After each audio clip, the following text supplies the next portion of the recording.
अस्सलाम वालेकुम। मैं अली असगर ताज। मैंने उम्मीद है मेरे सब दोस्त खैरो अफीयत दे नाल होणगे।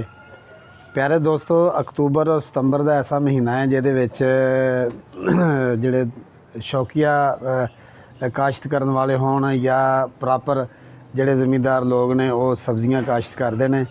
और मैं भी किचन गार्डन के हवाले दे नाल जिहड़ा एक दो छोटे छोटे एक्सपैरीमेंट कीते ने और मैं तुहाडे नाल वो शेयर करना वा। आओ असी वेखते हैं। सब तो पहले तो इत्थे बॉक्स है ने आम जिहड़े घरां दे विच तोड़े हुंदे ने, वो तोड़े ने और मैं 5 अदद जिहड़े तोड़े ने इन्हां दे विच आलू लगाए ने। आलू 1 2 और वो 3 4 और वो 5। और जिस तरीके नाल जिस वेले ये मैं आलू लगाए सन, अज जिहड़े आलू इन्हां दा तीसरा तवार है, यानी कि 20-21 दिन हो गए ने इन्हां नूं लाया नूं। और यह देखो माशाल्लाह काफ़ी वड्डे वड्डे हो गए ने। और इन्हां दी जिहड़ी हुंदी है लाइफ तकरीबन, यानी कि इन्हां दी तैयारी का जिहड़ा टाइम हुंदा है ना, वो हुंदा है तकरीबन 90 तो 100 या 110 दिन जिहड़ा हुंदा है ना, वो हुंदा है टोटल। और तकरीबन असी 20 दिन पहले लाए सन ते हुण माशाल्लाह वड्डे वड्डे हो गए ने। और जिवें जिवें इन्हां ने थोड़े थोड़े वड्डे इन्हां दे जिहड़े पौधे ने वड्डे होने ने, उवें उवें असी ना इन्हां दे विच मिट्टी भरदे जाना है तोड़ियां दे विच। अखीर तकरीबन जिहड़ा ना काफ़ी उच्चा सारा जिहड़ा ना एडा उच्चा तोड़ा भी हो जाएगा और पौधे भी वड्डे वड्डे हो जाएंगे। और उस तो बाद जिहड़ा हैगा ना इहदा फल जिहड़ा ना फिर असी इन्हां दी जिस वेले इन्हां दी जिहड़ी मिट्टी है वो तकरीबन अद्धे तोड़े तो उत्ते हो जाएगी, पौना तोड़ा हो जाएगी, तो फिर असी इन्हां दे विच जिहड़ी मिट्टी है ना वो असी पानी छड्ड देंगे। और फिर असी इन्हां दे जिहड़ा ना वो टाइम पूरा होण दा फिर इन्हां दा इंतज़ार करांगे। उस तो इलावा फिर यह जिहड़े हैगे ने छोटे गमले, इन्हां दे विच मैं लाए ने टमाटर।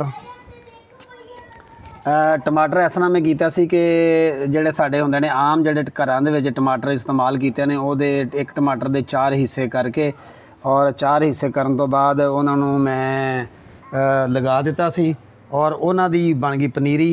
और वो जिहड़ी पनीरी सी वो अज मैं पुट के ते इन्हां दे विच वेखो एक एक जिहड़ा हैगा ना गमला, उहदे विच मैं एक एक पौधा लगा दिता है। 5 जिहड़े गमले ने उन्हां दे विच असीं लाए ने। और नाल जिहड़ा हैगा मैं पिछले साल मैं तुहानूं एक बाकट विखाना वा। इहदे विच असीं मैं पिछले साल जिहड़ी बाकट इहदे विच लाया सी जाफरान। और जाफरान दे बिल्कुल समझ लो कि मैनू ना किसी ने गिफ्ट कीता सी इहदियां 5-6 दाने। और तकरीबन जिहड़ा हैगा ना हुण जिहड़े मैं लगाए सन जाफरान दे वो सारे दे सारे हो गए ने और इन्ने सारे हो गए ने कि मैं अगे 10 लोगों नूं होर गिफ्ट कर सकदा वां। और यह वेखो किड्डे संघने होए ने। इन्हां दे सारियां दे थल्ले ना गंढियां बनियां होईयां ने, वो मैं सारियां चैक कीतियां ने। और मैं सोच रहा वां कि इन्हां नूं हुण इत्थों कढ के या तो किसी ऐसे दोस्त नूं दे देवां जिन्हां दे कोल जगह ज़्यादा होवे और उहदे विच वो ला लैण, क्योंकि मेरे को तो सिर्फ इन्नी की जगह तो मैं यही सिर्फ लगावांगा। और दूसरा यह जिहड़ी बाकट है ना, इहदे विच मैं एक्सपैरीमेंट के तौर पर जिहड़े खजूर दीयां जिहड़ियां गिटकां हुंदियां ने ना वो लगाईयां ने। मैनूं उम्मीद है कि यह जिहड़ा ना एक तो मैनूं तजर्बा हो जाएगा कि कितनी देर दे विच 1 महीना होया लाया नूं, किन्ने महीनों के जिहड़ा ना खजूर दीयां जिहड़ियां गिटकां ने ना वो बाहर आंदियां ने या इन्हां दे जिहड़े वो हुंदे ने पौधे वो निकलदे ने। उस तो बाद मैं नज़दीक एक तोड़ा रखिया होया ते खाली मिट्टी रखी है।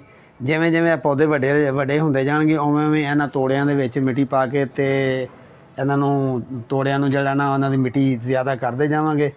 उस तो बाद जनाब खुशबूदार धनिया लाया है, बागट विच भी धनिया लाया है और इहदे विच बिल्कुल ताज़ा धनिया लाया है। हले इहदे विच भी धनिया लाया है। उस तो बाद 2 गमले ऐसे ने जिन्हां पालक लाई है, बिल्कुल हले हफ्ता को होया लाई नूं, हले छोटी छोटी हैगी है। और एक बागट ऐसी जिहदे विच अज मैं पुदीना लाया है।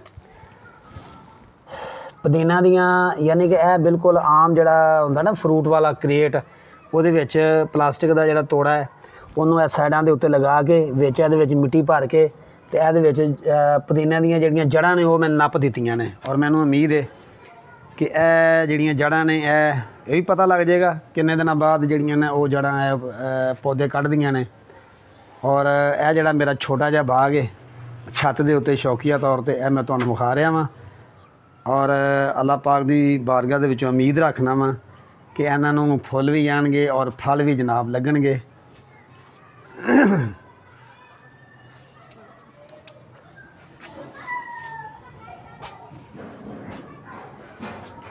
ਮੈਨੂੰ ਉਮੀਦ ਹੈ ਕਿ ਜਿਹੜੇ ਦੋਸਤ ਛੱਤ ਦੇ ਉੱਤੇ ਗਮਲਿਆਂ ਦੇ ਵਿੱਚ ਕੁਝ ਸਬਜ਼ੀਆਂ ਬੀਜਦੇ ਨੇ ਜਾਂ ਕੋਈ ਆਲੂ ਵਗੈਰਾ ਬੀਜਦੇ ਨੇ ਜਾਂ ਹੋਰ ਕੁਝ ਇਸ ਦੀਆਂ ਚੀਜ਼ਾਂ ਛੋਟੀਆਂ ਛੋਟੀਆਂ ਬੀਜਦੇ ਨੇ, ਦਿਲਚਸਪੀ ਰੱਖਦੇ ਨੇ, ਉਹਨਾਂ ਵਾਸਤੇ ਇਹ ਜਿਹੜੀ ਵੀਡੀਓ ਹੈ ਇਹ ਗਿਫਟ ਹੈ। ਅਲੀ ਅਸਗਰ ਤਾਜ ਨੂੰ ਇਜਾਜ਼ਤ ਦਿਓ, ਨਵੀਂ ਵੀਡੀਓ ਦੇ ਨਾਲ ਫਿਰ ਕਿਸੇ ਦਿਨ ਤੁਹਾਡੀ ਖਿਦਮਤ 'ਚ ਹਾਜ਼ਰ ਹੋਵਾਂਗਾ। ਅਸਲਾਮ ਅਲੈਕਮ।